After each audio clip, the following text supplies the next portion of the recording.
Hey kiddos, it's story time again, and this time we're reading Little Red Riding Hood.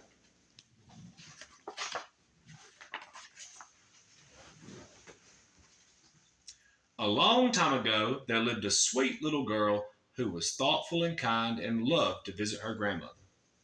Her grandmother enjoyed the visits so much that she gave the little girl a special present. She sewed the girl a wool cape with a hood. It was the girl's favorite color, a wonderful cherry red. The girl liked her cape so much that she wore it everywhere. First, she wore it to the village store. Then she wore it to visit her cousins on the other side of the village. She even wore her cape to bed. Soon, everyone called her Little Red Riding Hood. One day, Little Red Riding Hood's mother said, "Your grandmother isn't feeling well." "I'll go visit her," said Little Red Riding Hood, "and I'll take a picnic." "What a good idea," said Little Red Riding Hood's mother.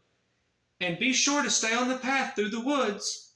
Little Red Riding Hood promised that she would, and she packed a basket with her grandmother's favorite foods and set off.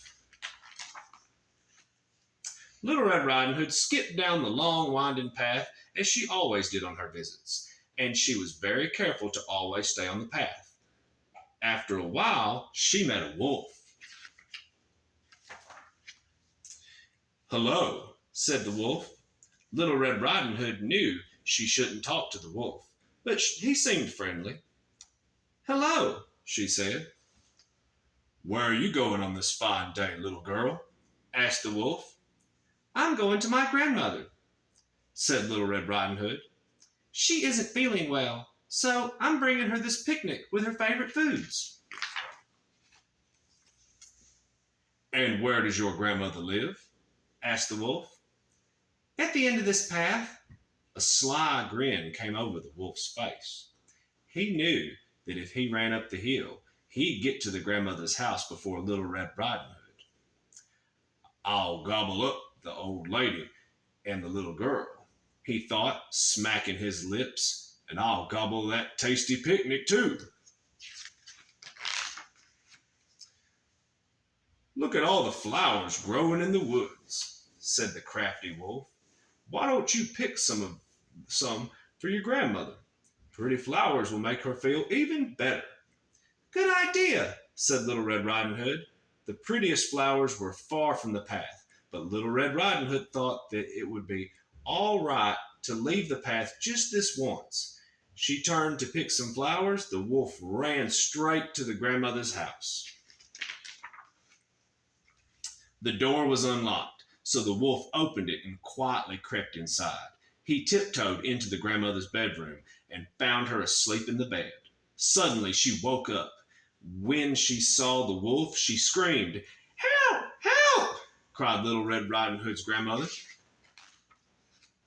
The wolf grabbed her, pushed her into the closet, and locked the door. "Be quiet," he said, "or I'll gobble you now instead of later." The wolf quickly put on a nightgown and a cap. He hopped into bed and pulled the covers over his hairy chin. At that moment, Little Red Riding Hood knocked on the front door. "Grandmother," she called. "Come in, my dear," said the wolf in a high voice. Little Red Riding Hood went into the bedroom. She stared at her grandmother lying in the bed. Her grandmother looked very strange, and Little Red Riding Hood was afraid. "Grandmother, what big ears you have," said Little Red Riding Hood. "The better to hear you with, my dear," said the wolf. "Grandmother, what big eyes you have," said Little Red Riding Hood. "The better to see you with, my dear," said the wolf. "Grandmother, what big hands you have," said Little Red Riding Hood. "The better to hug you with, my dear," said the wolf.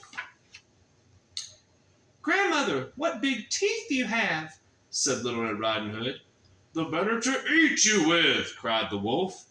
Little Red Riding Hood screamed. This was not her grandmother. It was the wolf. Suddenly, the wolf sprang out of bed. He tried to grab Little Red Riding Hood, but she leaped away.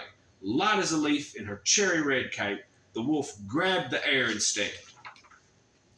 With a yelp, the wolf tumbled out the window and rolled head over heels down the hill. He was never seen again. Little Red Riding Hood's grandmother pounded on the closet door.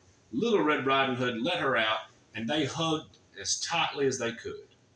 "Thank goodness that's over with," said Little Red Riding Hood. "What happened?" said the grandmother.